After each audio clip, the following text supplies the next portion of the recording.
Le restaurant était parfait. Lumière des bougies, dîner d'anniversaire de mariage.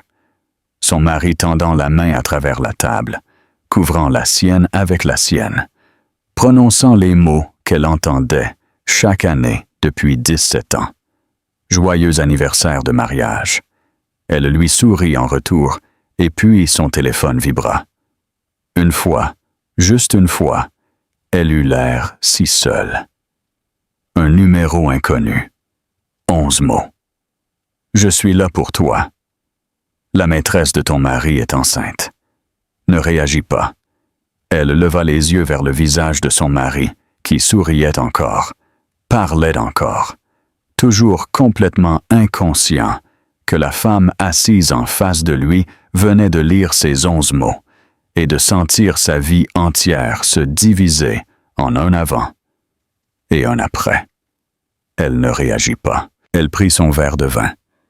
Elle but une gorgée et elle prit une décision silencieusement, sous la lumière de cette bougie qui allait tout changer. C'est l'histoire de ce qu'elle fit ensuite et comment une femme qui avait lentement disparu à l'intérieur de son propre mariage a finalement retrouvé le chemin vers elle-même. Déclaration de leçon. Parfois, le texto le plus dévastateur que vous recevrez jamais est aussi celui qui vous libère. Signification et valeur pour le public. Cette histoire s'adresse à toutes les femmes qui ont un jour fait taire leurs propres instincts pour préserver la paix. À chaque femme qui a regardé la vie qu'elle a construite et s'est demandé comment elle y est devenue invisible. Le parcours de Claire ne parle pas seulement de trahison. Il parle de ce qui arrive quand une femme arrête de se faire petite, arrête de s'excuser pour ce qu'elle sait et commence à se choisir elle-même. Pas bruyamment, pas de façon dramatique, mais avec la certitude tranquille et imparable de quelqu'un qui en a finalement eu assez. Si vous avez déjà aimé quelqu'un plus que vous ne vous faisiez confiance, cette histoire est pour vous. Si l'histoire de Claire vous a ému, si une partie de celle-ci vous a semblé familière, si vous vous êtes surprise à hocher la tête à 2 heures du matin quand personne d'autre ne regarde, vous n'êtes pas seul. Cliquez sur le bouton « J'aime » pour que d'autres femmes trouvent cette histoire quand elles en ont le plus besoin. Laissez un commentaire ci-dessous et dites-nous quel a été le moment où vous avez finalement arrêté de réagir et commencé à planifier. Abonnez-vous à cette chaîne car chaque semaine, nous vous apportons des histoires sur la vraie force, de vraies femmes et de vraies secondes chances. Et partagez ceci avec quelqu'un qui a besoin de l'entendre aujourd'hui. Vous ne savez peut-être pas qui en a besoin. Partagez-le quand même. Le téléphone vibra une fois, juste une fois, et la vie de Claire Whitmore se divisa en un avant et un après. Le temps de lire 11 mots en et un après. Le temps de lire 11 mots, elle faillit ne pas regarder. Le téléphone était sur ses genoux sous la nappe en lin blanc, face vers le bas, comme elle le gardait toujours pendant le dîner. Douglas avait des opinions bien arrêtées sur les téléphones à table. Il avait des opinions bien arrêtées sur beaucoup de choses. Après 17 ans, elle avait appris quelles opinions valaient l'énergie d'être contredites. Les bougies chez Carmine étaient allumées doucement, comme toujours le vendredi soir. La corbeille à pain était posée entre eux, à moitié vide. Douglas avait commandé le Barolo sans lui demander, ce qui autrefois aurait semblé romantique et qui maintenant ressemblait à une habitude. Il fonctionnait sur pilote automatique. Le restaurant sentait l'ail et le pain chaud et quelque chose de légèrement sucré provenant du chariot de dessert qui passait devant leur table.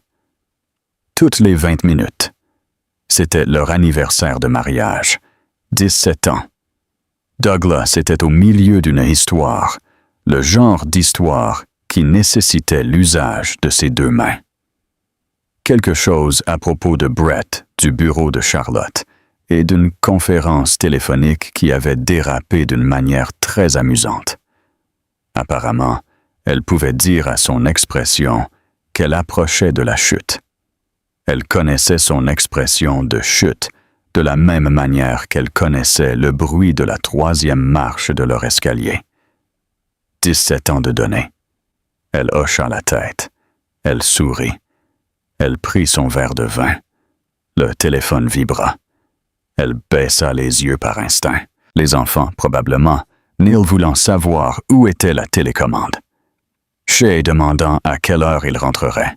L'écran s'éclaira avec une notification d'un numéro inconnu. Un SMS. 7 mots et un ordre. Elle le lut une fois. La maîtresse de ton mari est enceinte. Ne réagis pas. Elle le lut 2 fois.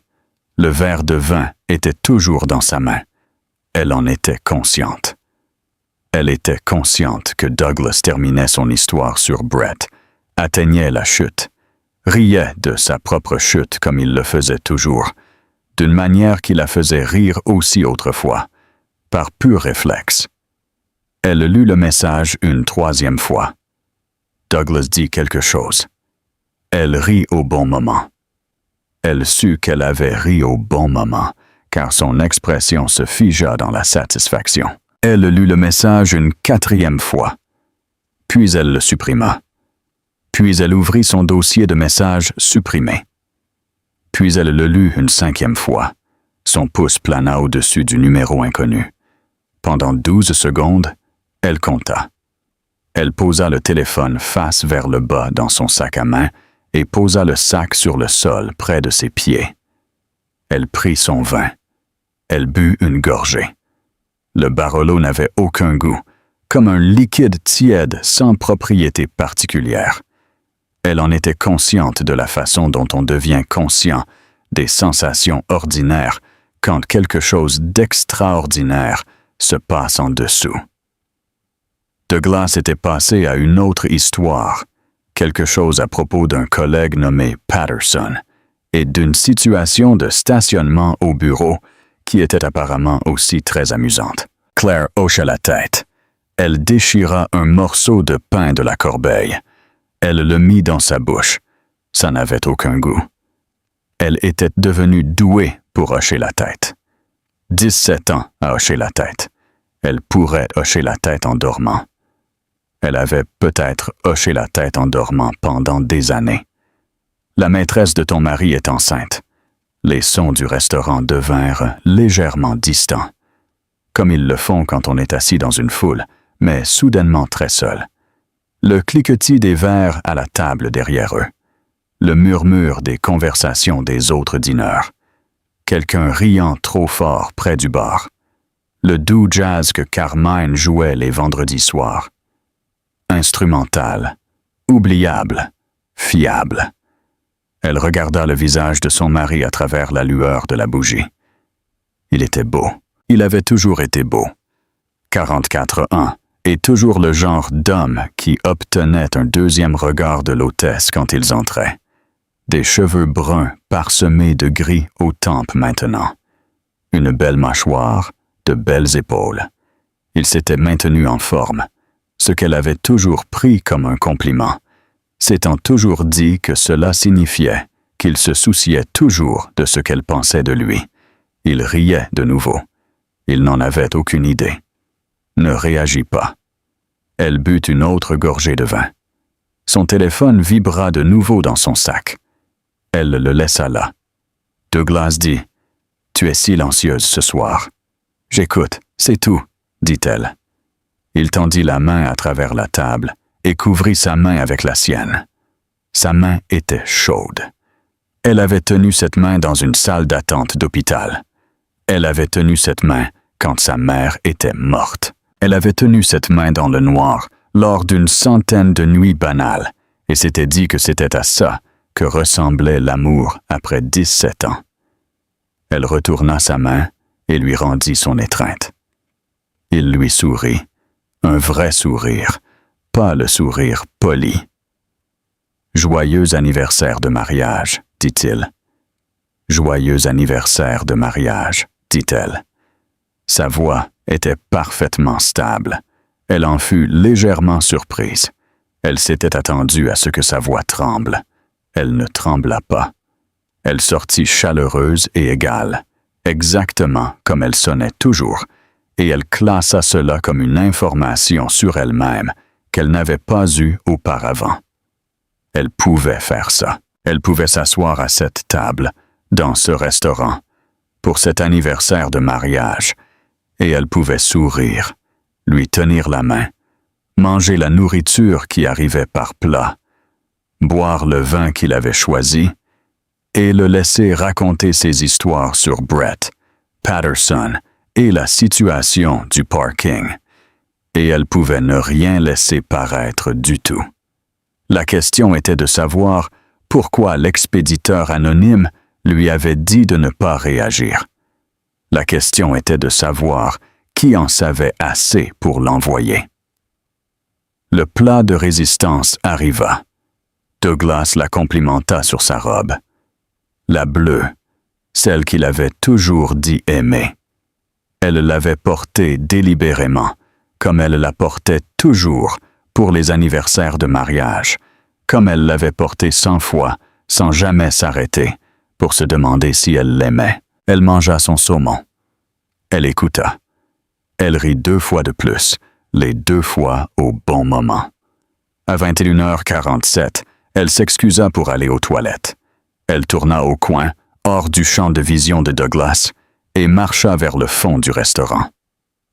Les toilettes pour dames chez Carmine avaient des lavabos en marbre, un long miroir et de petits arrangements de fleurs blanches sur le comptoir qui étaient changés tous les jeudis. Elle poussa la porte. Elle se tint devant le lavabo, les 2 mains sur la porcelaine froide, et se regarda dans le miroir. Elle avait l'air exactement la même. Elle pensait qu'elle devrait avoir l'air différente. Elle pensait que les gens détruits avaient l'air différent. Elle pensait qu'il devrait y avoir une preuve visible de la chose qui venait de se produire, une altération dans l'architecture de son visage, une marque. Il n'y avait rien.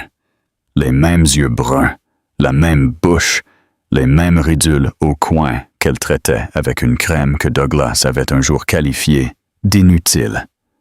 La même femme, le même visage. Elle ouvrit l'eau froide. Elle passa ses poignets dessous pendant 30 secondes. Elle s'essuya les mains avec la serviette en papier. Elle vérifia son rouge à lèvres. Elle lissa sa robe. Elle retourna à la table. Douglas était sur son téléphone. « Un email de travail », dit-il quand elle s'assit. Il le posa face vers le bas sur la table. Elle remarqua l'angle. Elle remarqua la façon dont son épaule s'était détendue quand elle s'était assise. Le micro-relâchement de la tension, comme s'il avait fait quelque chose qui nécessitait son absence et qu'il était soulagé par son retour. Elle avait déjà vu ça. Elle avait toujours vu ça. Elle avait simplement, 100 de fois, décidé de ne pas savoir ce qu'elle voyait. Le dessert arriva. Tiramisu. Douglas demanda 2 fourchettes. Elle mangea 3 bouchées. Il mangea le reste et ne remarqua pas qu'elle s'était arrêtée. L'addition arriva. Il la paya. Il lui tint son manteau. Il lui prit la main en marchant vers la voiture. Il lui ouvrit la portière. Elle monta. Elle attacha sa ceinture. Elle regarda droit devant elle, à travers le pare-brise, le parking du restaurant où ils avaient eu leur premier rendez-vous, et elle pensa « Je suis assise dans une voiture avec un homme qui a une petite amie enceinte. Je suis dans sa voiture. J'ai préparé le dîner pour lui mercredi. J'ai acheté une carte d'anniversaire pour sa mère la semaine dernière et je l'ai signée de son nom. » Douglas monta, démarra le moteur, sortit du parking. Il recommença à parler du voyage à Charlotte. Elle hocha la tête. Le trajet pour rentrer dura 17 minutes. La lumière du Porsche s'alluma automatiquement quand Douglas entra dans l'allée. Elle le faisait toujours. Une lumière à détecteur installée il y a 3 étés. l'un des projets du week-end de Douglas. Elle l'avait regardé l'installer depuis la fenêtre de la cuisine, lui avait apporté un verre d'eau et s'était dit « Voilà à quoi ressemble un bon mariage. 2 personnes dans une maison, l'une d'elles réparant une lumière. » Douglas sortit. Elle dit qu'elle avait besoin d'1 minute. Quelque chose sur la banquette arrière. Il n'y avait rien sur la banquette arrière. Il rentra à l'intérieur.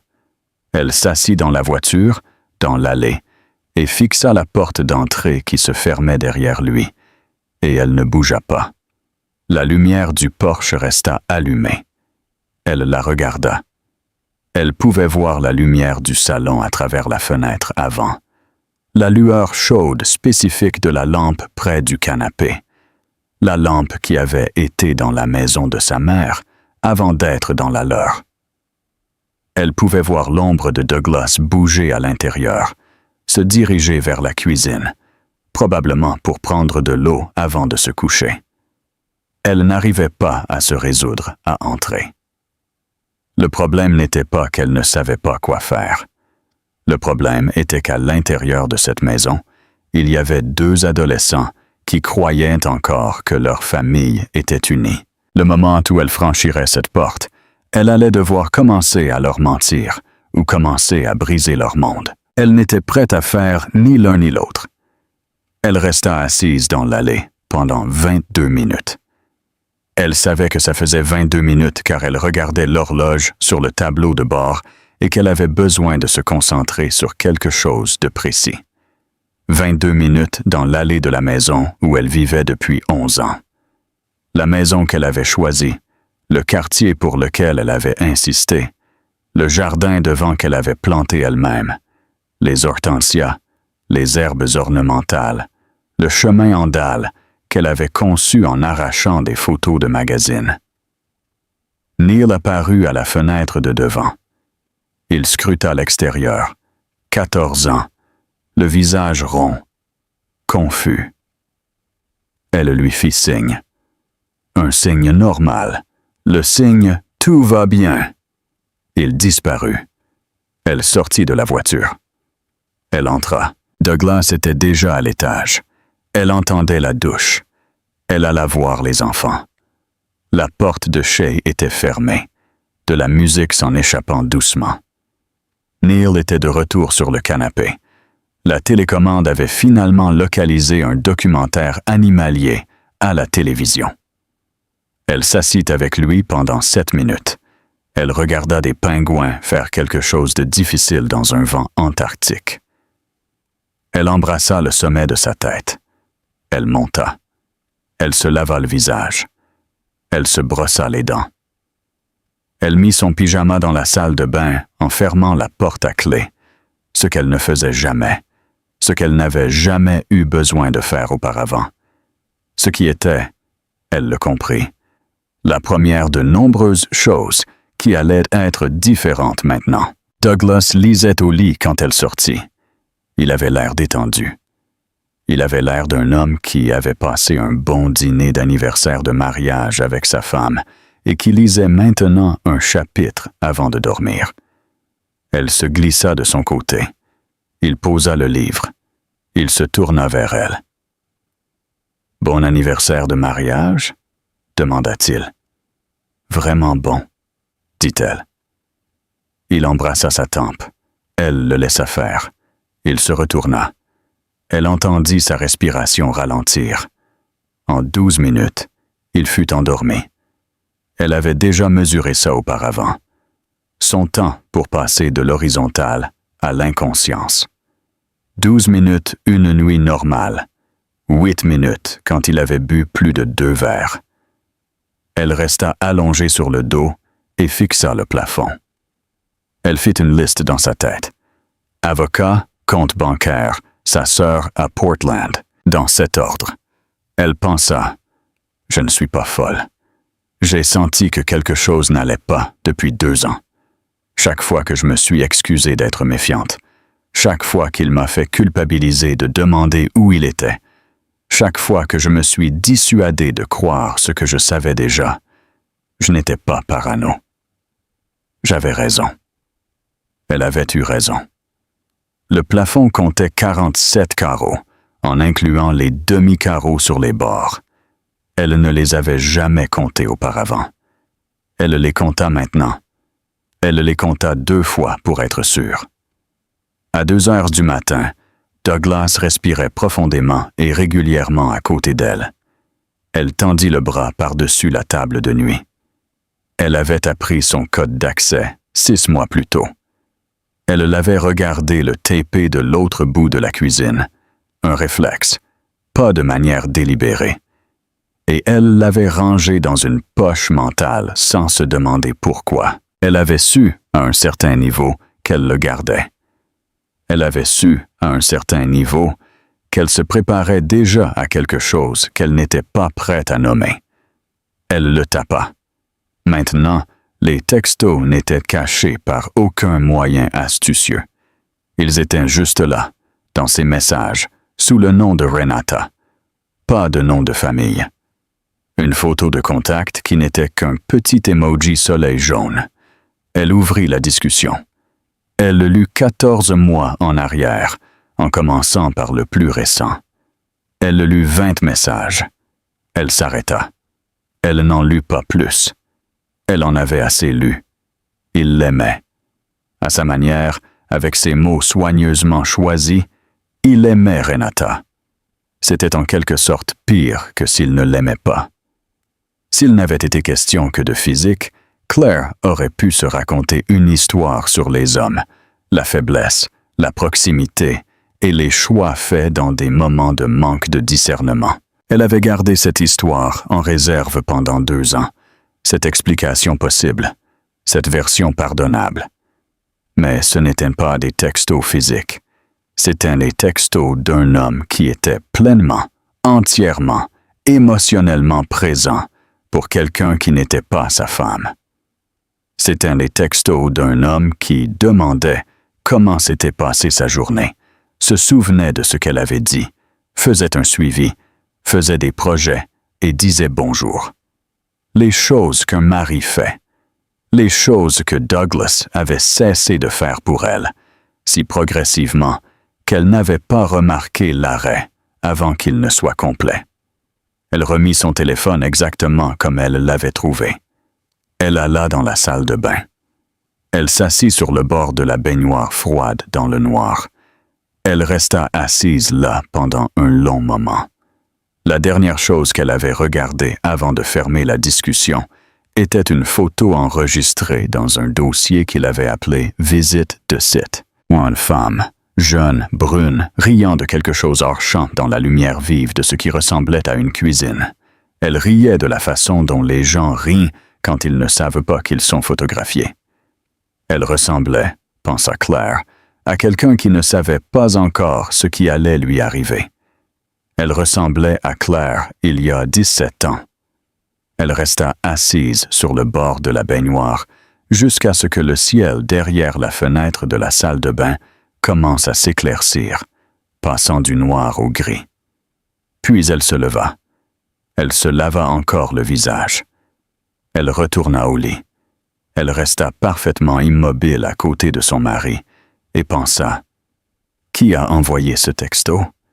Et pourquoi m'ont-ils dit de ne pas réagir? » Le matin fut ordinaire. C'était la chose que personne ne vous disait.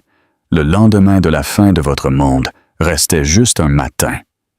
La cafetière fit son bruit. Le pain avait besoin d'être grillé.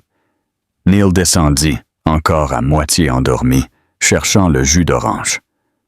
Douglas partit à 7h45. Il l'embrassa sur la joue. Il sentait son savon habituel. Il dit qu'il rentrerait peut-être tard. Elle dit « D'accord ». Elle conduisit Shea à l'école à 8h15. Shea avait ses écouteurs et ne parla pas. Claire regarda sa fille franchir l'entrée de l'école. Cette grande fille de 16 ans qui avait les yeux de sa grand-mère. Et elle pensa « Elle ne sait pas encore ». Pendant encore quelques heures, elle ne sait pas. Elle rentra à la maison.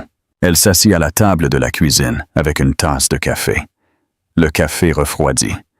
Elle ne bougea pas pendant 40 minutes. Les souvenirs affluèrent de la manière dont ils affluent toujours quand quelque chose se brise. Pas dans l'ordre, pas de façon dramatique, pas dans un flot de scènes cinématographiques. Ils vinrent comme des intrusions. Elle regardait la fenêtre, et soudain, elle était à la plage 2 étés plus tôt, regardant Douglas apprendre à Neil à faire du body surf, en pensant « C'est ce que ça doit faire, cette chaleur, cette joie ordinaire spécifique. » Puis elle pensa qu'il avait eu une conférence téléphonique ce jeudi-là. Il avait quitté la maison de la plage à 10 heures du matin et s'était revenu à 14 heures, disant que l'appel s'était prolongé. Le souvenir ne disparut pas, il changea juste de couleur. C'était la chose difficile avec les souvenirs corrompus. Ils ne disparaissaient pas. Ils restaient exactement les mêmes et signifiaient quelque chose de complètement différent, comme un mot dont on apprend qu'il a une autre définition, comme une chanson qu'on aime dont on découvre qu'elle a été écrite pour quelqu'un d'autre. Elle resta assise à la table de la cuisine et les laissa venir. Le nouveau mot de passe sur son téléphone, il y a 8 mois. Le haut de Cologne spécifique qui était apparu un automne et était ensuite devenu normal. La façon dont il avait commencé à fermer son ordinateur portable quand elle entrait dans la pièce. Ce mouvement fluide, désinvolte, pratiqué. Les soirs où il était en retard. Pas beaucoup de soirs. Il était prudent. Elle le comprenait maintenant. Il avait été prudent. Mais assez de soirs, assez d'ordinateurs portables fermés, assez de conférences téléphoniques prolongées les jeudis à la plage. Elle pensa, « J'ai classé tout ça dans un tiroir étiqueté ne pas ouvrir. Je l'ai étiqueté moi-même. Je l'ai verrouillé moi-même. J'ai mis la clé quelque part où je devrais faire des efforts pour la trouver. » Elle n'avait pas voulu savoir. Elle avait su. Et elle n'avait pas voulu savoir.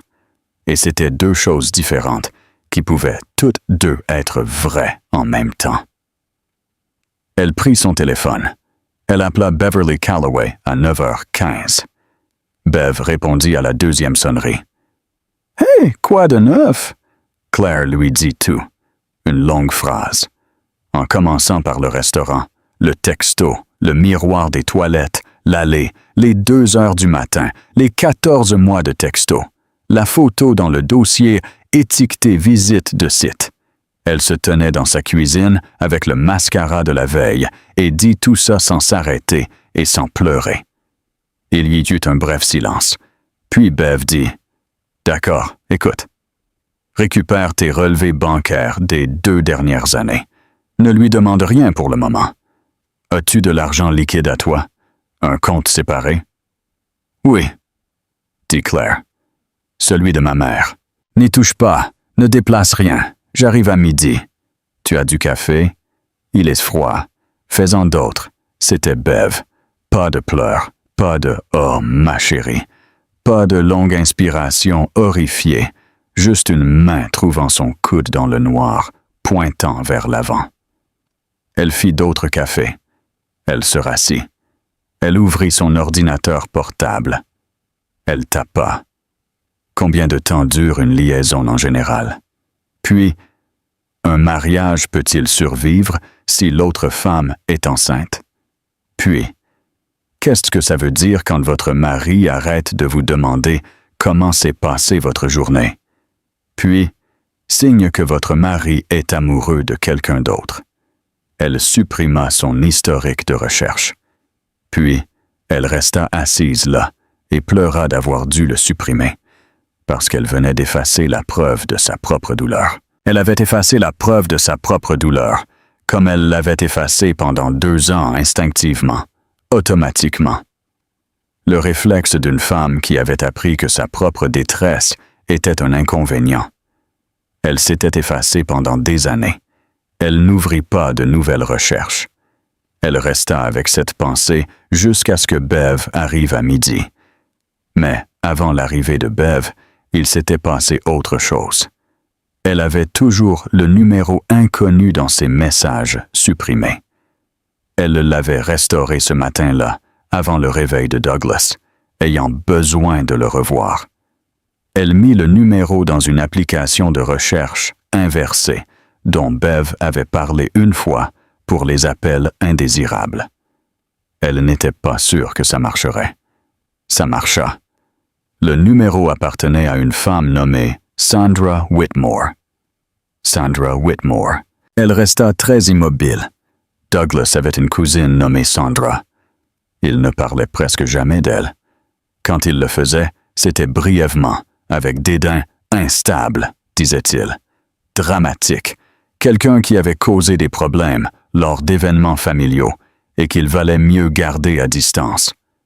Claire l'avait rencontré 2 fois, à un Thanksgiving des Whitmore, 3 ans plus tôt, et brièvement à des funérailles. Elle se souvenait à peine de quoi elle avait l'air. Elle tapa Sandra Whitmore sur Facebook.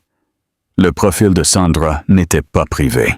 Sa photo de profil était d'elle et d'une autre femme, les bras l'une autour de l'autre, riant dans ce qui ressemblait à une salle de repos. Un selfie au travail. La légende postée il y a 8 mois disait « Meilleure amie de travail pour toujours et à jamais ». L'autre femme était brune. Elle riait. Claire avait vu ce rire sur une photo dans le téléphone de son mari, étiquetée « Visite de site ». Sandra Whitmore avait été l'amie de travail de Renata Spence avant d'avoir compris le lien avec son propre cousin. Et quand elle l'avait compris, elle avait fait la seule chose honnête que quiconque dans toute cette situation ait faite en 14 mois. Elle était venue voir Claire et lui avait dit de ne pas réagir, car Sandra connaissait Douglas. Elle savait ce qu'il ferait si Claire arrivait sans document, sans préparation, sans tout ce dont elle avait besoin.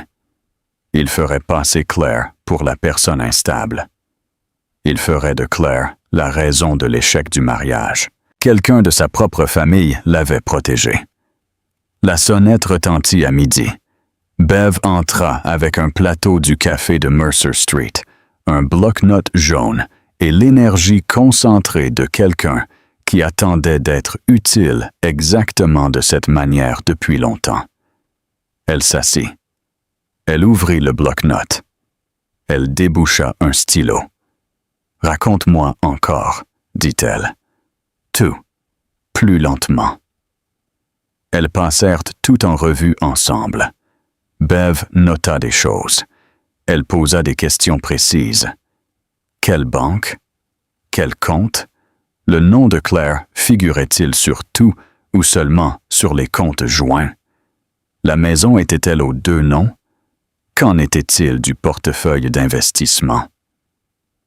Elles étalèrent 3 mois de relevés bancaires sur la table de la cuisine. Bev trouva quelque chose sur la 2e page du 2e relevé. Un virement récurrent vers un compte professionnel sous le nom de Spence Whitmore Consulting LLC. Elles se regardèrent. « Cherche ça, » dit Bev. La LLC a été enregistrée il y a 14 mois, le même mois où les textos ont commencé. Claire se renfonça dans sa chaise. Elle regarda le plafond. Elle pensa à la cuisine de sa mère, à l'odeur qu'elle avait le dimanche matin, à la façon dont sa mère s'y déplaçait avec une autorité absolue, sachant exactement où tout se trouvait, pourquoi et depuis combien de temps. Sa mère lui avait laissé 43 000 $. Claire les avait mis sur un compte séparé. Elle s'était dit que c'était des économies. Elle ouvrit ce compte sur son ordinateur. Le compte contenait toujours de l'argent. Elle vérifia le compte d'épargne. Jointe. Le compte d'épargne. Jointe. Fichait 30 000 $ de moins qu'il y a 8 mois. Elle fixa le chiffre. Pas l'argent de sa mère, le détournement de leur argent par lui. Mais la sensation était la même. C'était la même violation. Elle dit à voix haute à Bev, à la table de sa propre cuisine. « Je méritais mieux qu'un homme qui avait besoin que je sois plus petite pour pouvoir se sentir plus grand. Je n'ai cessé de rapetisser. Je n'ai cessé de penser que si je demandais moins, il me donnerait plus. Ce n'est pas de l'amour. C'est une négociation d'otages. Bev posa son café. « Écris ça, » dit-elle. « Quoi? Ce que tu viens de dire. Écris-le. Tu vas avoir besoin de te rappeler que tu as dit ça. » Bev partit à 15 heures. Elle partit à sa instructions, une liste de noms et le numéro d'un avocat spécialisé dans les divorces, nommé Gordon Aldridge, que Bev décrivit comme cher, précis et constitutionnellement incapable de perdre. Elle partit aussi avec quelque chose qu'elle portait depuis 3 ans. « Claire, » dit-elle à la porte, une main sur le cadre, « je dois dire quelque chose et j'ai besoin que tu me laisses finir avant de répondre. » Claire la regarda. « Au truc de Christine en avril de l'année dernière, j'ai entendu quelque chose. C'était de seconde main. Je ne pouvais pas le vérifier. Je ne connaissais pas de nom. Et Elle s'arrêta. Je savais qu'il y avait quelqu'un. Je ne savais pas qui. J'ai continué à attendre d'être certaine avant de dire quoi que ce soit. Je n'arrêtais pas de penser que si j'avais tort, je détruirais ton mariage pour une rumeur.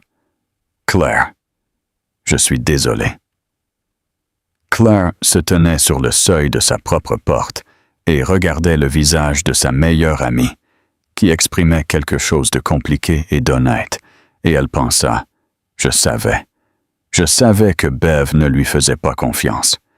Je ne lui ai jamais demandé pourquoi, parce que je ne voulais pas encore le dire à voix haute. »« C'est bon, » dit Claire, « ça ne l'est pas. »« Non, » dit Claire, « ça ne l'est pas, mais c'est comme ça, et tu es là maintenant. » Bev la serra dans ses bras, une vraie étreinte, avec les 2 bras, pas une tape sur l'épaule.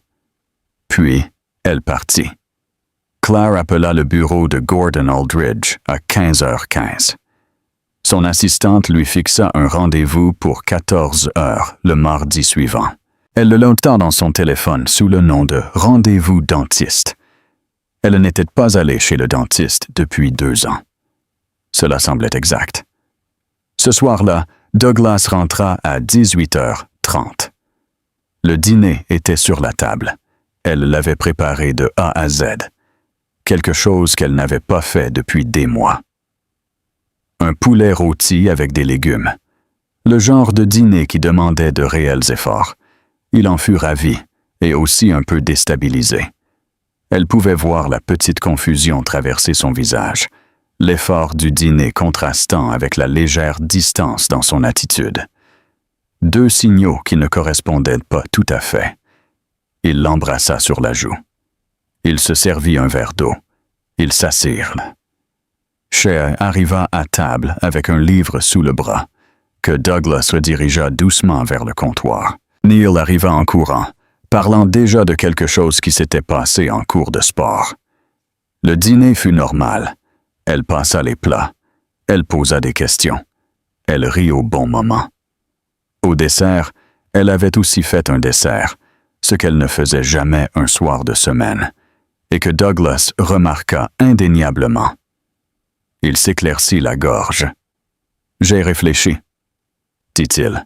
« Nous avons tous les 2 été un peu distants ces derniers temps. Tous les 2. Je sais que j'ai été stressé par le travail, et je pense que tu as eu beaucoup de choses à gérer. » Et il fit une pause. « Peut-être qu'on devrait envisager une thérapie de couple, juste pour se recalibrer. Certains couples le font en guise d'entretien, pas seulement en temps de crise. » Il avait dit, « Certains couples le font en guise d'entretien. » Il avait cherché comment le dire.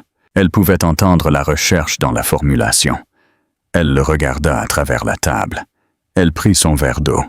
« Peut-être, » dit-elle. Il hocha la tête. Il eut l'air soulagé. Il tendit la main et toucha brièvement la sienne. Le geste d'un homme qui croyait venir de gérer quelque chose avec habileté. Elle lui sourit. Après le dîner, elle lava la vaisselle. Douglas aida à essuyer, ce qu'il faisait rarement. Il jouait le mariage de la manière dont il le faisait quand il gérait quelque chose. Elle le reconnut comme elle reconnaissait la third marche de l'escalier.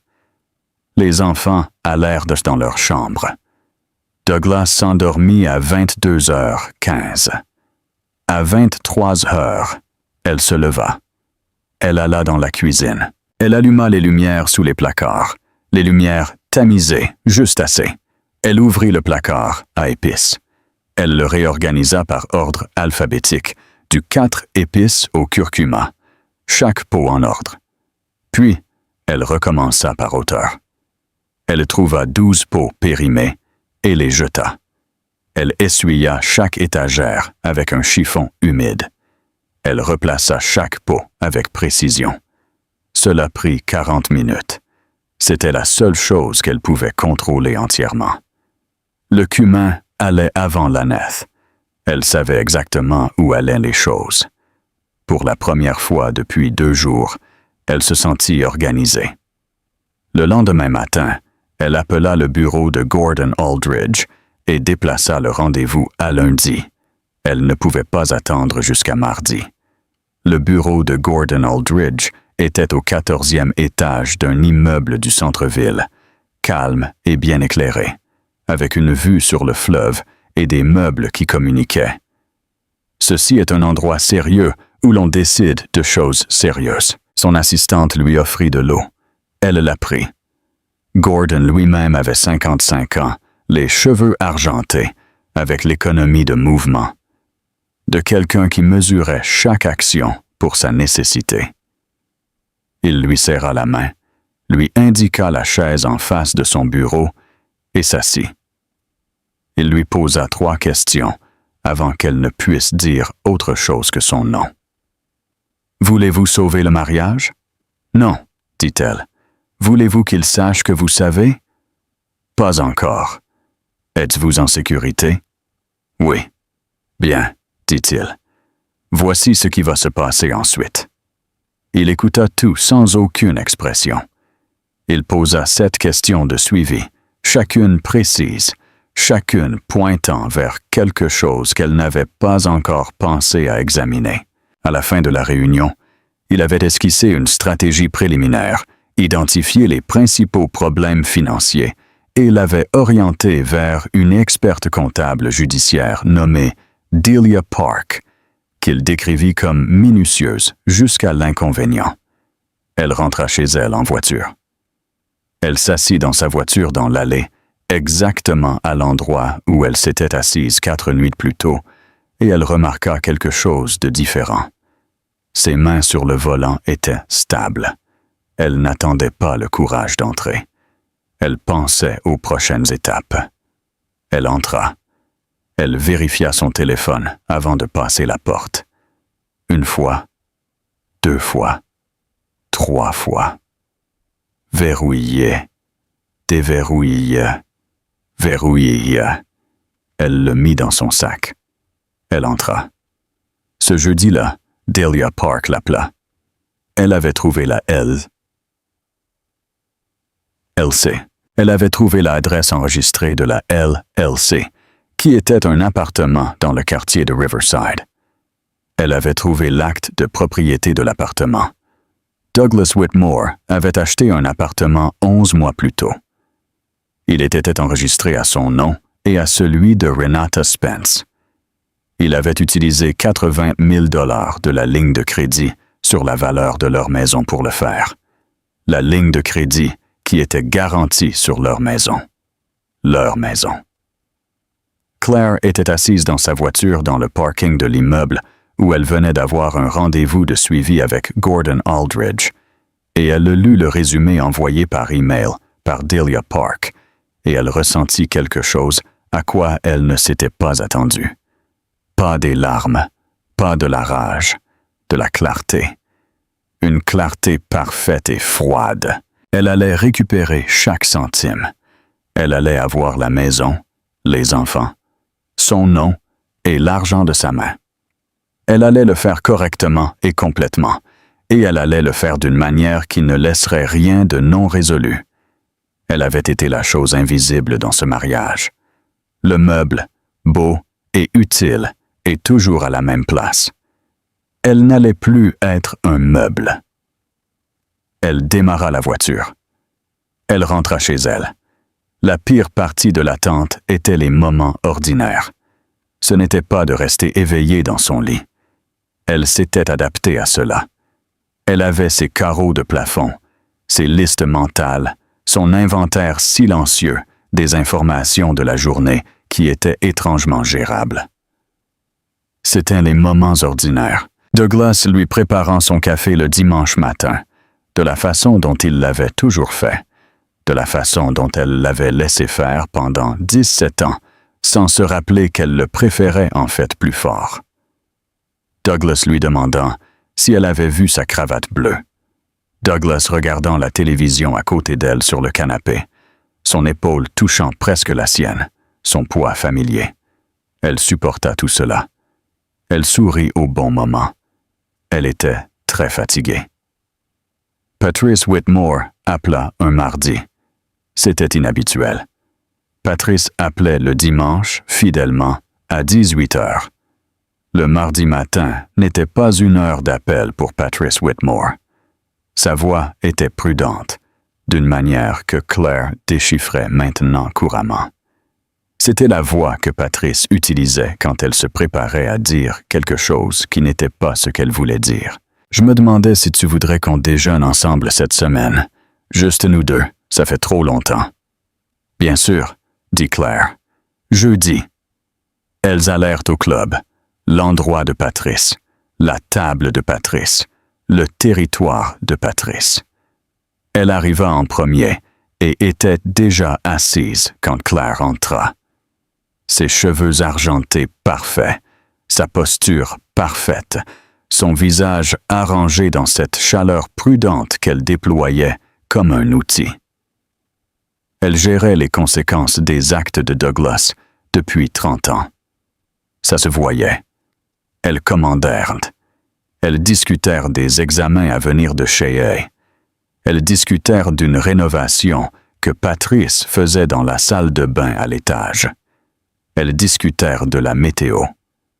Puis, il y eut une pause pendant laquelle Patrice arrangea sa serviette et Claire attendit. « Douglas traverse une période difficile », commença Patrice.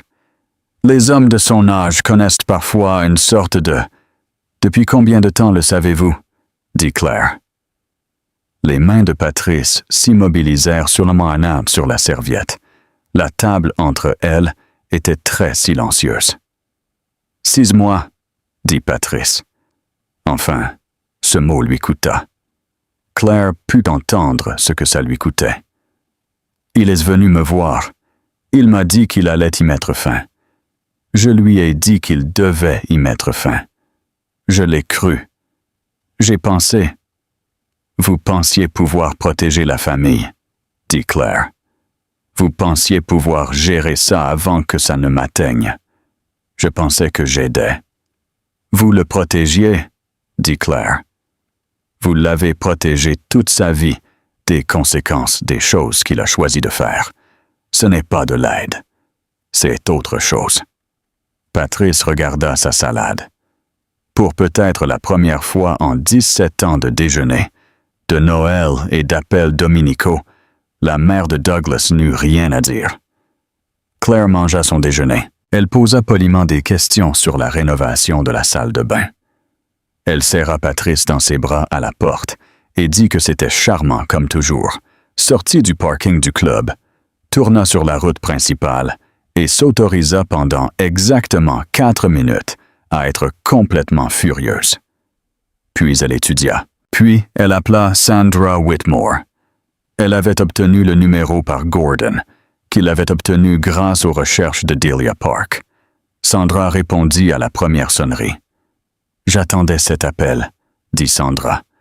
Sa voix était directe, rien à voir avec la gestion prudente de Patrice. Quelque chose qui ressemblait davantage à Bev. La voix de quelqu'un qui avait porté une vérité depuis trop longtemps et qui était soulagé de s'en décharger. « Vous n'étiez pas obligé de faire ce que vous avez fait, » dit Claire. Si, je l'étais. Quelqu'un aurait dû le faire il y a des années. Je suis désolé que ça m'ait pris autant de temps. » Elles parlèrent pendant 1 heure et 4 minutes. Claire était assise dans sa voiture dans l'allée, le moteur coupé, la lumière de l'après-midi devenant dorée. Et Sandra lui raconta des choses sur le passé de Douglas. Une femme avant Claire, une situation qui avait coûté à Patrice une somme d'argent importante et un accord signé. Un schéma qui remontait à l'université. Une famille qui avait appris à contenir les dégâts discrètement, à étiqueter quiconque parlait de dramatique, d'instable, de personnes à qui on ne pouvait pas faire confiance. Ils avaient étiqueté Sandra de cette façon. Sandra, qui avait été l'amie de travail de Renata d'abord, qui avait sincèrement apprécié Renata, qui n'avait pas compris le lien avec son propre cousin pendant des mois, et qui, lorsqu'elle l'avait compris, avait découvert qu'elle ne pouvait pas rester silencieuse. « Pourquoi ne pas me l'avoir dit directement ?» demanda Claire. « Pourquoi le texto anonyme ?»« Parce que je connais mon cousin, » dit Sandra. « Si tu l'avais affronté sans documentation, sans avocat, sans y être préparé, il s'en serait pris à ta réaction. Il t'aurait traité d'instable. Il aurait eu sa mère pour le soutenir. J'avais besoin que tu aies tout d'abord. » Claire garda le silence. « Vous me protégiez, » dit-elle. « Je faisais ce que j'aurais dû faire il y a des années, » répéta Sandra. Après l'appel, Claire rentra. Shay était au comptoir de la cuisine, en train de faire ses devoirs. Neil était à l'étage. La maison sentait les bougies qu'elle avait commencé à allumer l'après-midi, une habitude qu'elle avait apparemment prise sans s'en rendre compte, quelque chose de vanillé et de chaud. Elle s'assit à la table. Elle pensa à Sandra, mise sur la touche par sa propre famille pour avoir été dramatique, faisant la seule chose honnête que quiconque parmi eux ait faite en 14 mois. Elle pensa à Renata, brune et riante sur une photo de salle de repos, ne sachant pas encore dans quoi elle s'était embarquée. Elle pensa, « Il est très doué pour ça. Il fait ça depuis longtemps et il y excelle. Et j'étais dedans, et je ne pouvais toujours pas en voir toute l'étendue jusqu'à maintenant. » Elle se leva. Elle commença à préparer le dîner. Elle allait faire très attention maintenant. Il y avait 2 enfants qui observaient tout ce qu'elle faisait. Peu importe ce qu'elle serait après ça, elle le serait devant eux. L'appel arriva un vendredi après-midi. Elle pliait le linge, les sweatshirts de Shay, les chaussettes de foot de Neil, le rythme domestique routinier d'un vendredi. Le numéro inconnu s'afficha. Elle répondit à la 2e sonnerie. Maintenant, elle répondait à tous les numéros inconnus. « C'est Claire Whitmore? »« Oui. Je m'appelle Renata Spence. » Une pause. « S'il vous plaît, ne raccrochez pas. » Claire posa la chemise qu'elle pliait. Elle s'assit sur le bord du lit. Elle regarda par la fenêtre la lumière de l'après-midi sur le magnolia dans l'arrière-cour qui commençait tout juste à bourgeonner. « D'accord, » dit-elle. « Je ne savais pas qu'il était marié. » La voix de Renata était mesurée, mais pas répétée. Elle avait la qualité de quelque chose dit de nombreuses fois en privé avant d'être dit à voix haute. « Je sais comment ça sonne. Je sais que vous ne me croyez probablement pas, mais j'ai besoin que vous sachiez que quand je l'ai découvert, j'y ai mis fin. J'y ai mis fin la même semaine. »« Quand l'avez-vous découvert? » demanda Claire. « Il y a 8 mois, quand j'étais enceinte de 4 mois. » Claire regarda le magnolia. « Il m'a dit que vous étiez séparés, » continua Renata. « Il a dit que vous aviez demandé de l'espace, que vous faisiez de la coparentalité pendant que vous mettiez au point le calendrier du divorce. Il m'a montré des choses, une 2e adresse postale, des messages dont je comprends maintenant qu'ils étaient mis en scène. Il avait construit tout ça. Il avait beaucoup réfléchi à la question. »« Il est très doué pour ça, » dit Claire. « Oui, » dit Renata d'un ton neutre, avec la résignation de quelqu'un qui a complètement assimilé les données.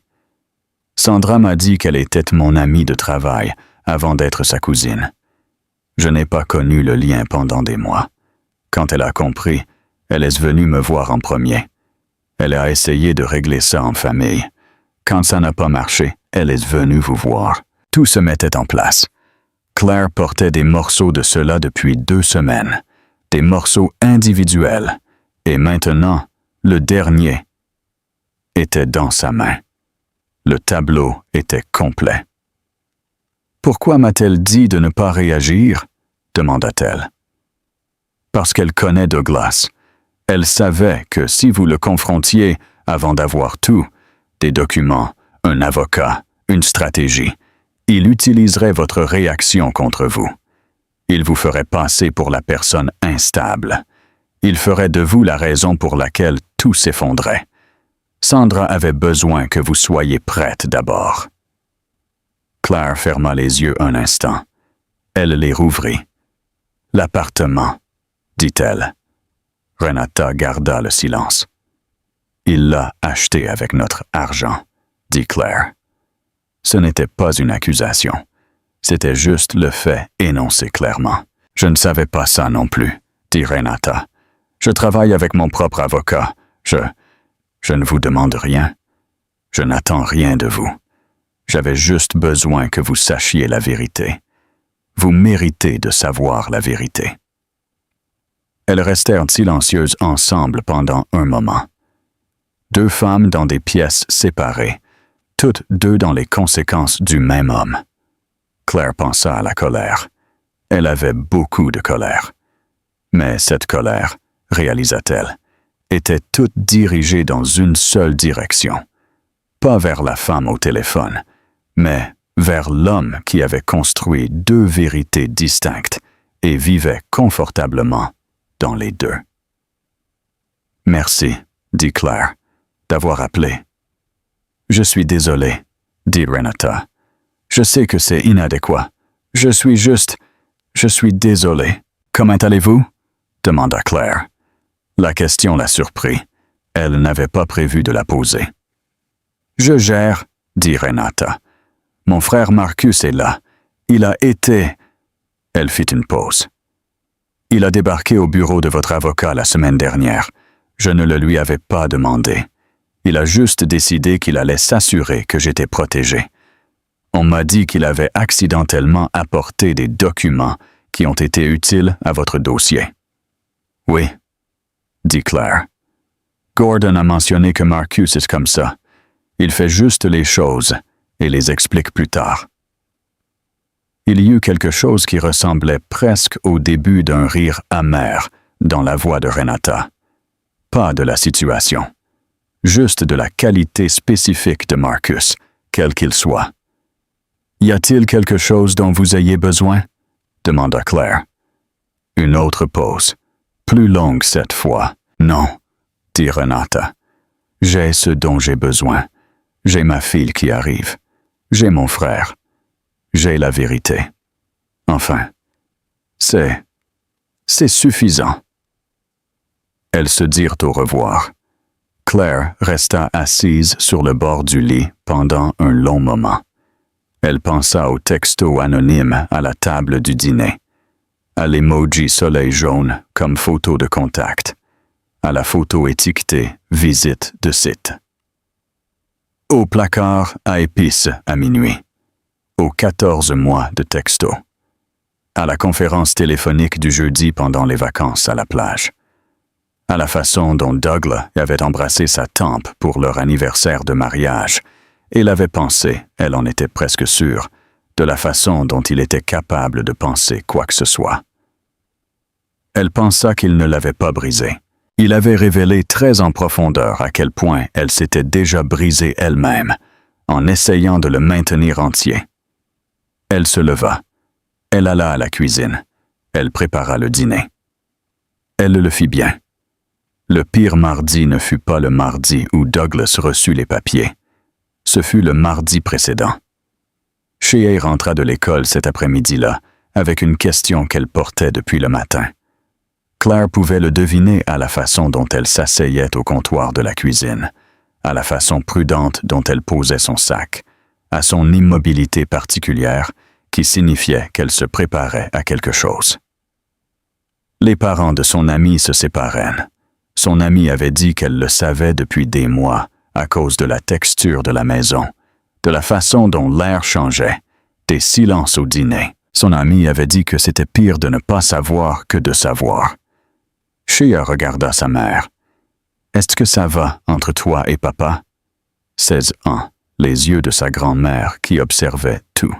« Nous sommes en train de régler certaines choses, » dit Claire. Elle garda une voix égale. Elle devenait très douée pour garder une voix égale. Shea l'étudia pendant un moment. De la façon dont elle étudiait les choses attentivement, sans détourner le regard. « D'accord, » dit-elle. « Mais si quelque chose n'allait vraiment pas, tu me le dirais, n'est-ce pas? Tu ne ferais pas juste... Oui, » dit Claire. « Oui, je te le dirai. » Shea hocha la tête. Elle prit son sac. Elle monta. Claire attendit d'entendre la porte de Shea se fermer. Puis elle alla dans la salle de bain et s'assit sur le sol de la douche, tout habillée, et pleura pendant 18 minutes avec le ventilateur en marche. Elle compta les minutes. Elle avait pris l'habitude de compter des choses spécifiques. Minutes, carreaux de plafond, messages, virements bancaires. La spécificité, c'était la stabilité. La spécificité était le contraire de la terrible indétermination vague de tout ce dans quoi elle vivait. 18 minutes. Puis elle s'arrêta. Elle se leva. Elle se lava le visage. Elle retourna à la cuisine et commença le dîner. Ce fut le pire mardi, celui d'avant. Le véritable mardi où Douglas reçut les papiers fut, en comparaison, presque propre. Gordon avait organisé cela lors d'une réunion en milieu de matinée. Douglas l'appela 4 fois avant qu'elle ne réponde. « Qu'est-ce que c'est que ça? » dit-il. Sa voix était très contrôlée, à la manière d'un homme qui ne se sentait pas en contrôle. « Claire, on peut en parler. Peu importe ce que tu penses qu'il se passe, on va en parler. » Elle le dit par l'intermédiaire de Gordon Aldridge. « C'est comme ça que nous parlons maintenant. Tu es dramatique. »« Je suis exact, » dit-elle. « Il y a une différence. Tu devrais l'apprendre. » Elle raccrocha. Il rentra à la maison ce soir-là. Il avait tous les droits légaux de rentrer. Son nom était toujours sur le prêt hypothécaire. Elle s'était préparée à cela. Elle avait dit à Gordon qu'elle y était préparée. Elle avait décidé qu'elle n'allait pas crier, ni casser des choses, ni dire devant les enfants des choses qu'ils porteraient pour le reste de leur vie. Il entra. Il posa ses clés sur le comptoir. Il la regarda.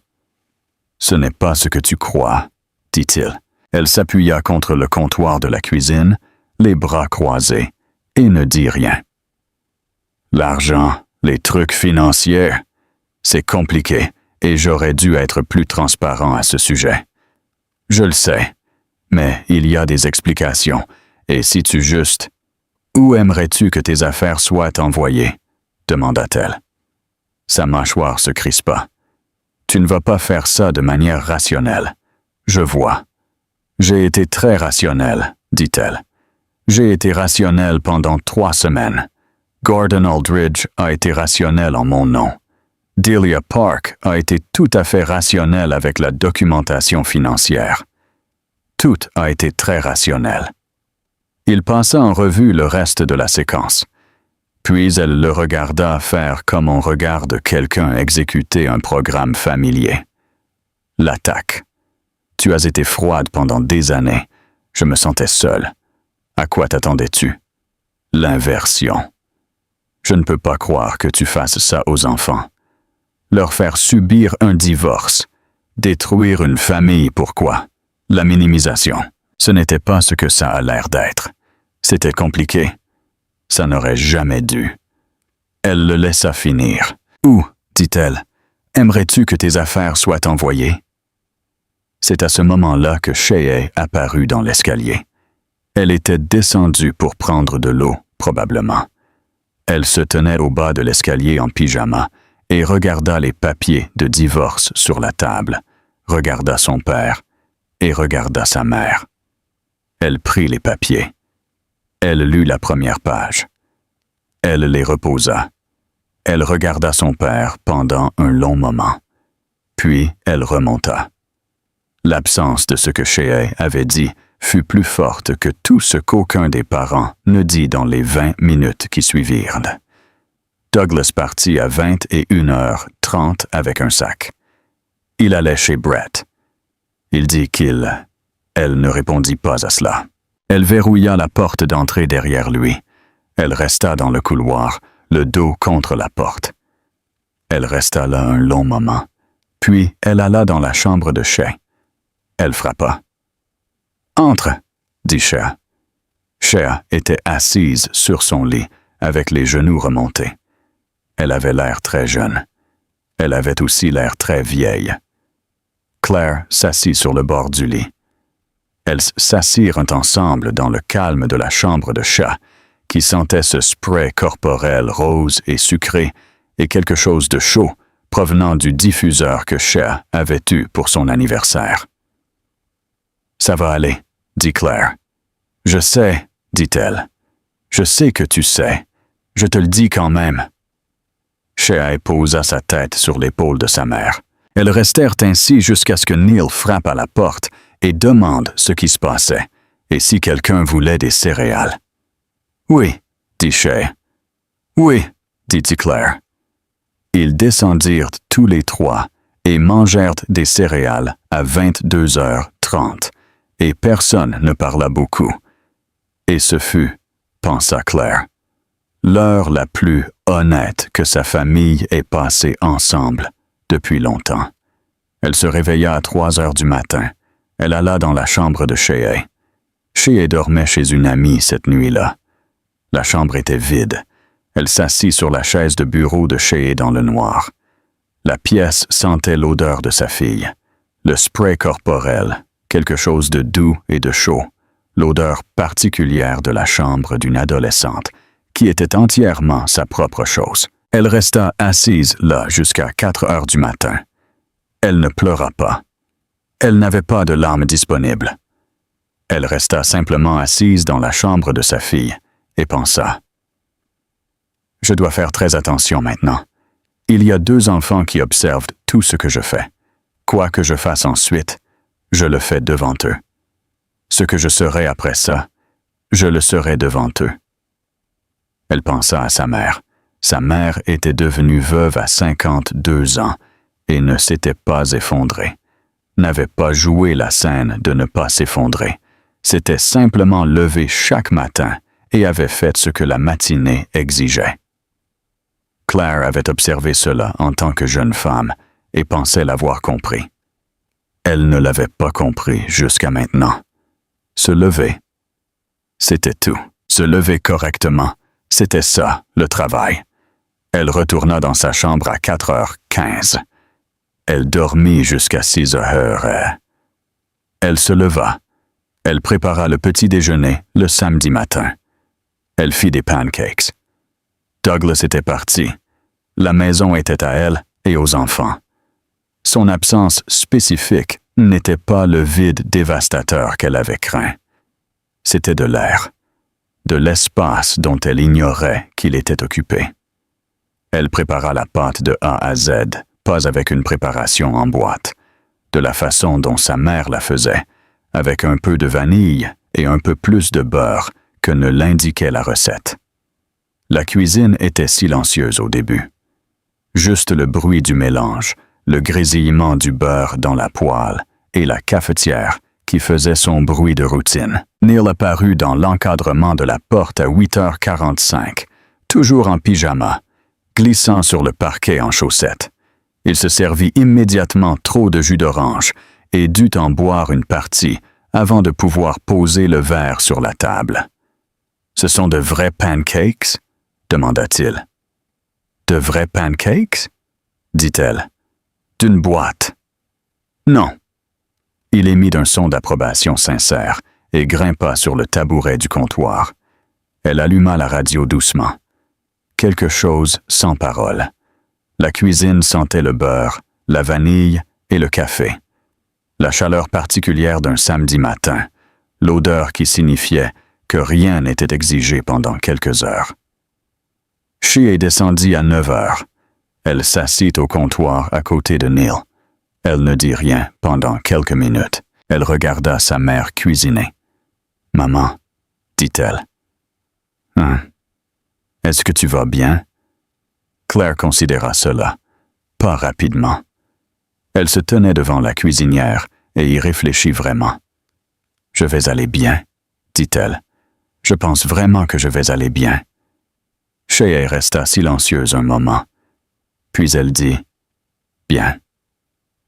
Un seul mot, mais avec la façon dont elle l'avait dit. Ils prirent le petit déjeuner, tous les trois, à la table de la cuisine. Après le petit déjeuner, Claire leur raconta ce qu'elle prévoyait de leur dire depuis une semaine.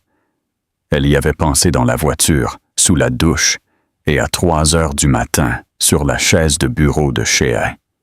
Elle avait décidé. Pas de drame, pas de minimisation, pas de performance. Juste la vérité au niveau qu'ils pouvaient recevoir. Leur père et elle se séparaient. Ce n'était pas de leur faute. Rien dans leur vie immédiate, leur maison, leurs écoles, leurs relations avec les 2 parents n'allait disparaître. Elle répondit aux questions qu'ils avaient. Neil pleura brièvement, des pleurs propres, puis voulut regarder une émission. Elle la mit pour lui et s'assit à côté de lui pendant 20 minutes. Shea aida à débarrasser les assiettes. « Il a fait quelque chose, » dit Shea devant l'évier. Ce n'était pas une question. « Oui, » dit Claire. « Quelque chose de mal. »« Oui. » Shea rinça une assiette et la tendit à Claire pour qu'elle l'essuie. « Tu vas t'en sortir cependant ?» demanda encore Shea. « En fait, dit Claire. « Oui, je m'en sortirai vraiment. » Shea hocha la tête. Elle lui tendit une autre assiette. Elles firent la vaisselle ensemble sans parler, et ce fut, pensa Claire, l'une des meilleures conversations qu'elle ait jamais eues avec sa fille. Ce dimanche-là, Bev vint. Elles s'assirent sous le porche arrière avec du vin, même s'il n'était que 16 heures, parce qu'elles étaient des adultes, et que la situation était une justification suffisante. Le jardin entrait dans le printemps. Les hortensias commençaient à pousser. Le chemin en dalle s'éclaircissait après la grisaille de l'hiver. « Je ne lui ai jamais fait confiance, » dit Bev. « Je veux dire ça pour mémoire. Je le dis pour mémoire. »« Je sais que tu ne lui faisais pas confiance, » dit Claire. « Tu le savais. »« Bien sûr que je le savais. Tu ne penses pas que je pouvais le deviner? » « Alors pourquoi ne m'as-tu jamais demandé pourquoi? » Claire tourna son verre de vin entre ses mains. Elle réfléchit honnêtement à la question. « Parce que je ne voulais pas encore le dire à voix haute, » dit-elle. « J'avais plus peur de perdre ma vie que de vivre un mensonge. Ce n'est pas ta faute, c'est la mienne. » Bev garda le silence. « Je savais déjà, » dit Claire. « C'est là que j'en reviens toujours. Quelque part au fond de moi, je savais déjà. J'ai juste aimé cet homme plus que je ne me faisais confiance. Et je ne ferai jamais, je dis bien jamais, ça de nouveau. » Elle le dit comme une affirmation, comme un fait la concernant qui était maintenant vrai et l'avait toujours été. Et elle le nommait simplement. Pas pour Bev, pour elle-même. L'accord fut signé un mardi, 3 semaines plus tard. Gordon l'appela ce matin-là et lui donna les conditions que Douglas avait acceptées. Elle écouta. Elle dit oui à chaque élément. Elle conduisit jusqu'au centre-ville. Elle signa son nom 7 fois. Elle se leva et serra la main de Gordon. « Félicitations, » dit Gordon de la manière sèche de quelqu'un qui a vu de nombreuses fins et sait comment les marquer sans sentimentalisme. « Merci, dit-elle, pour tout. Vous avez fait la plus grande partie, dit-il. Elle n'était pas sûre que ce soit tout à fait vrai, mais elle l'accepta. Elle gardait la maison jusqu'à ce que les enfants aient fini le lycée. Récupération intégrale de tous les fonds détournés plus les intérêts documentés. Garde résidentielle principale avec un accès régulier généreux pour Douglas, ce qu'elle avait demandé spécifiquement car elle n'avait jamais voulu abîmer la relation de leur père avec ses enfants. Elle récupéra tout ce qu'il avait pris. Elle obtint que les comptes de son mariage soient corrigés. Elle ne se sentit pas triomphante en marchant vers l'ascenseur. Elle se sentit correcte. Elle marcha vers sa voiture, à grandes enjambées, sans rien vérifier. 6 semaines après l'accord, Renata appela. Sa fille était née. Elle était en bonne santé, petite et en bonne santé, et entièrement inconsciente du monde compliqué dans lequel elle était née, ce qui, selon Renata, était probablement une bonne chose. « Je ne vais pas l'élever avec sa version des faits à lui », dit Renata. « Quand elle sera en âge de comprendre, elle saura ce qui s'est réellement passé. Vous n'avez pas à faire ça pour moi. » Claire dit, « Je ne le fais pas pour vous. Je le fais pour elle. » Claire y repensa longtemps après avoir raccroché. Une fille quelque part à l'autre bout de la ville, grandissant en connaissant la vérité. Pas la justice exactement, mais quelque chose. La vérité se levant alors qu'elle importait encore. Elle déjeuna avec Sandra Whitmore la semaine suivante. Juste elles deux dans un petit restaurant italien où Douglas n'était jamais allé. Sandra n'était pas ce que Patrice avait décrit. Elle était vive, drôle et légèrement épuisée à la manière des gens qui ont porté les vérités des autres pendant trop longtemps. Elle riait facilement. Elle commanda les pâtes sans regarder le menu, ce qui signifiait qu'elle était déjà venue ici.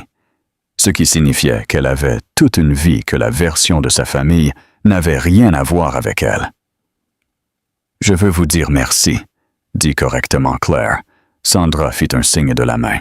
« J'ai juste fait ce que n'importe qui aurait dû faire il y a des années. »« Vous l'avez fait exactement au bon moment, » dit Claire. « Pas 1 minute trop tôt, pas 1 minute trop tard.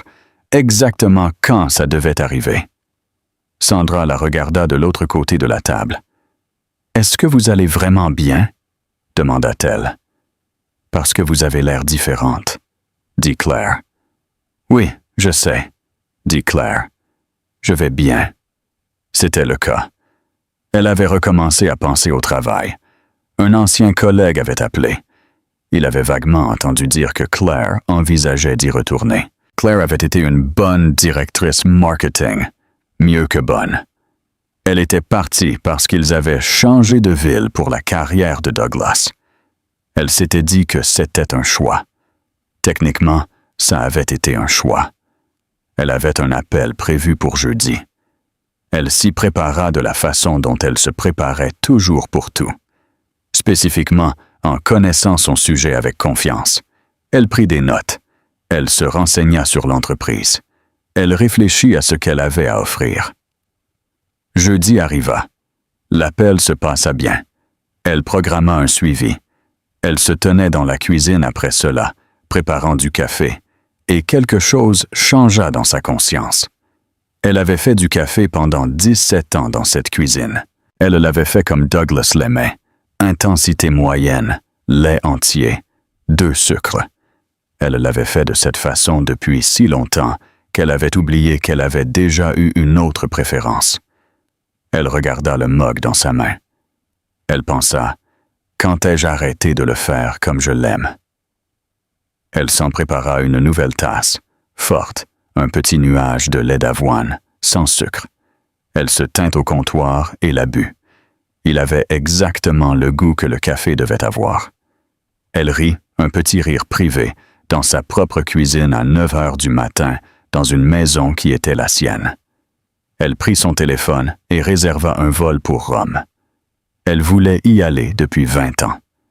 Elle l'avait mentionné 3 fois pendant le mariage. À chaque fois, il avait été doucement redirigé.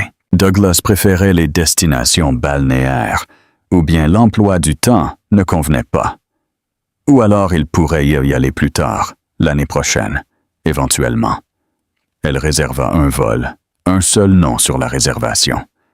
Elle ne réfléchit pas trop. Elle ferma l'ordinateur portable et finit son café. Elle était dans le nouvel appartement un mercredi soir, pas la maison. Elle était encore dans la maison avec les enfants pour l'instant. La maison était stable. Le monde des enfants était stable. Mais elle avait trouvé une sous-location, petite et lumineuse, avec de hautes fenêtres orientées à l'ouest, pour les jours où les enfants étaient avec Douglas. Elle l'avait remplie lentement, apportant des livres dans des boîtes, choisissant chaque chose délibérément. Elle rangeait des livres sur des étagères, ses livres à elle. Elle les avait pris de la maison en plusieurs voyages, les avait triés de ceux de Douglas à la table de la cuisine. Pendant que Neil aidait et que She faisait semblant de ne pas être intéressée, puis l'était absolument, elle avait découvert quels livres étaient toujours les siens, ceux qu'elle avait apportés dans le mariage, ceux qu'elle avait trouvés elle-même et lus seule. Elle mit son roman préféré sur l'étagère du haut, au centre, d'où elle pouvait le voir depuis la porte. C'était le livre qu'elle avait lu 4 fois et dont elle n'avait jamais parlé à Douglas parce qu'il aurait fait la grimace. Cette légère moue dédaigneuse qu'il faisait pour les choses qui ne l'intéressaient pas. La grimace qu'elle avait appris à anticiper en n'abordant pas les choses qui pourraient la provoquer. Les livres, les villes qu'elle voulait visiter, les opinions qu'elle avait, les préférences qu'elle avait. Elle prit du recul et regarda l'étagère. Elle pensa à ce qu'elle avait échangé. Pas le confort contre l'incertitude, pas la sécurité contre la liberté. C'étaient les traductions évidentes.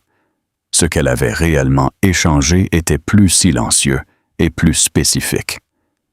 Elle avait échangé ses propres goûts, ses propres préférences, son être pleinement formé contre l'idée qu'une bonne épouse était une femme qui devenait poreuse aux besoins de son mari, qui absorbait ses préférences jusqu'à ce qu'elle remplace les siennes, qui cessait d'être une personne pour devenir une forme de compagnie. Elle avait été très douée pour ça. Elle posa le livre suivant sur l'étagère, l'exemplaire de sa mère d'un roman qu'on lui avait offert à 12 ans. Le dos cassé à 3 endroits à force d'avoir été relu. Elle pensa à sa mère. Sa mère n'avait pas été une femme qui disparaissait. Elle avait été une femme qui était pleinement, spécifiquement elle-même dans sa cuisine, dans ses opinions, dans ses amours, dans son jardin. Elle n'avait pas été facile, elle avait été vraie. Claire avait voulu lui ressembler et avait passé 17 ans à devenir plus petite à la place. Elle remettait les livres un par un, étagère par étagère. Elle s'assit sur le sol du nouvel appartement, entourée de boîtes à moitié vides, et sortit un bloc-notes. Elle l'avait sur elle depuis 2 semaines, depuis cette soirée sur le porche arrière avec le vin, quand elle avait pensé « Qu'est-ce que j'aimais d'autre sans le savoir ?» Elle déboucha le stylo. Elle écrivit en haut. « Les choses qui sont à moi, commença-t-elle. Le café fort, lait d'avoine, pas de sucre. La table au fond à gauche dans le petit restaurant italien sur la 5e rue. Les road trips plutôt que les clubs de vacances. Lire jusqu'à 2 heures du matin quand un livre est vraiment bon. La robe bleue.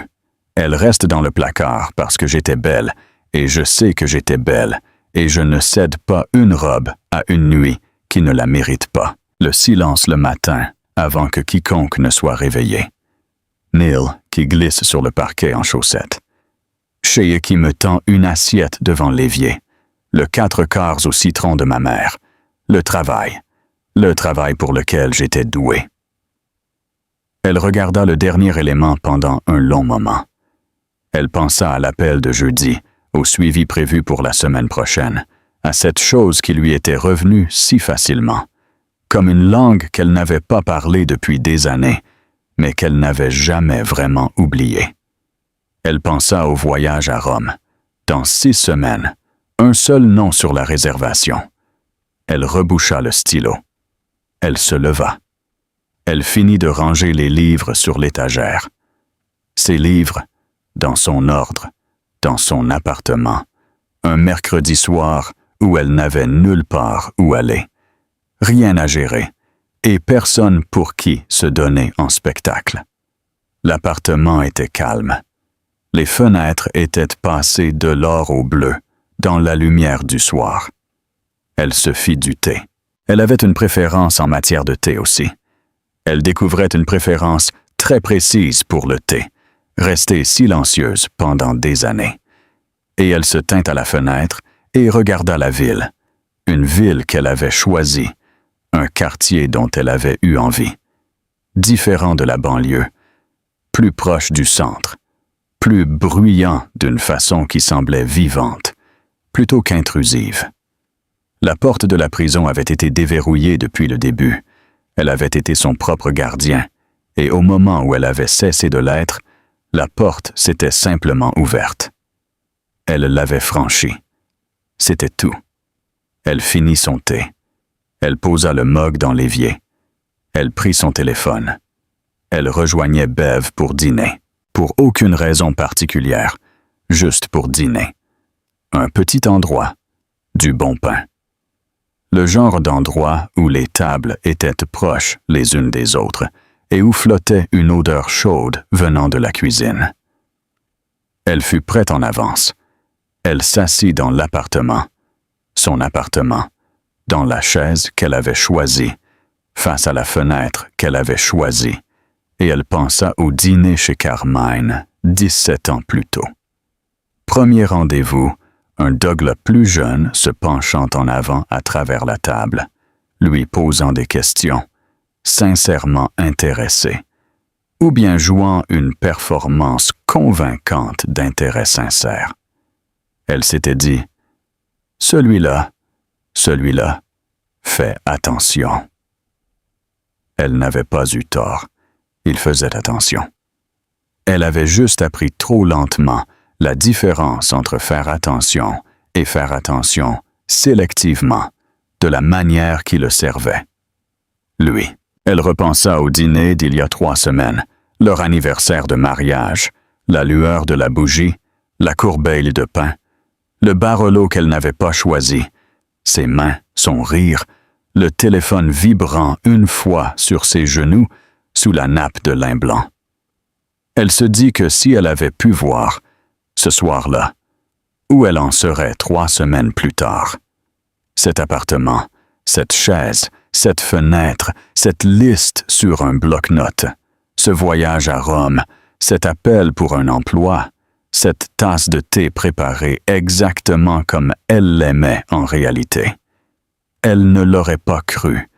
Elle aurait pensé qu'elle regardait la vie de quelqu'un d'autre. Mais c'était bien là, sa vie. Elle se leva. Elle prit son manteau. Elle alla dîner. Bev était déjà à table quand elle arriva.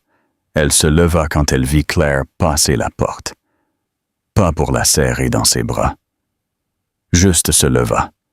De la façon dont on se lève pour quelqu'un. « Tu as l'air différente, » dit Bev. « Je sais. »« Bien. Différente. »« Je sais. » répéta Claire. Elle sourit. Elle s'assit. Le pain arriva. Il était chaud. Elle en prit un morceau et le mangea, et il avait exactement le goût que le pain devait avoir, comme quelque chose de réel dans le moment présent, dans un endroit qu'elle avait choisi. Elle regarda sa meilleure amie de l'autre côté de la table. Elle pensa, « Il n'y a rien dans mon sac ce soir qui puisse détruire ma vie. Il n'y a rien que quiconque puisse m'envoyer par texto à quoi je ne puisse pas survivre. J'ai 41 ans, je sais comment j'aime mon café, je sais ce que je veux, je sais qui je suis, et je vais aller tellement bien, d'une manière incroyablement inattendue. » Le serveur arriva. Elle commanda ce qu'elle voulait. pas ce que n'importe qui d'autre aurait choisi. Pas le choix le plus sûr, ou le choix le plus pratique, ou le choix qui ne susciterait aucun commentaire. La chose qu'elle voulait. « Bon choix », dit Bev. Elle ne recommençait pas à zéro. Cette expression l'avait dérangée, même au pire moment, comme si les 40 et une premières années étaient un brouillon à froisser et à jeter. Elle ne recommençait pas à zéro. Elle avançait. Chaque version d'elle-même l'accompagnait. La femme qui était restée trop longtemps.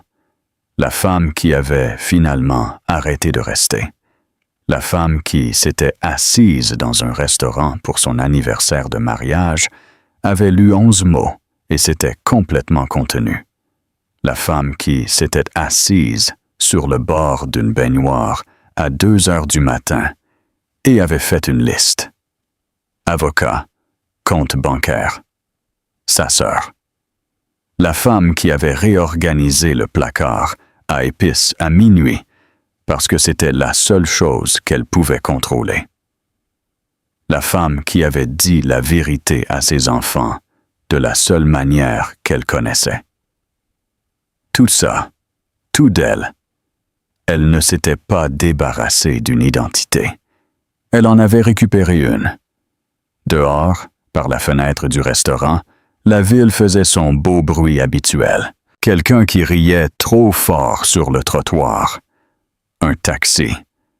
De la musique venant de quelque part, faible et indistincte, glissant sous la porte.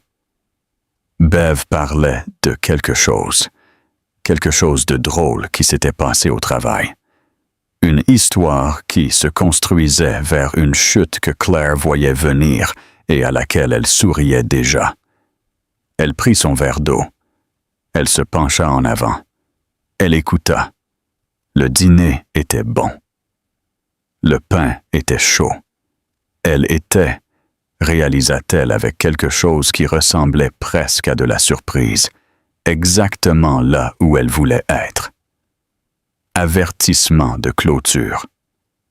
Le contenu de cette chaîne est soigneusement recherché, développé et édité manuellement par notre équipe pour vous apporter des histoires pleines de sens, de résilience et de cette sagesse qui ne vient qu'en traversant des épreuves difficiles. Tous les personnages et situations sont fictifs. Toute ressemblance avec des personnes ou des événements réels est purement fortuite. Notre objectif est simple, s'assurer qu'aucune femme ne se sente jamais seule dans son parcours.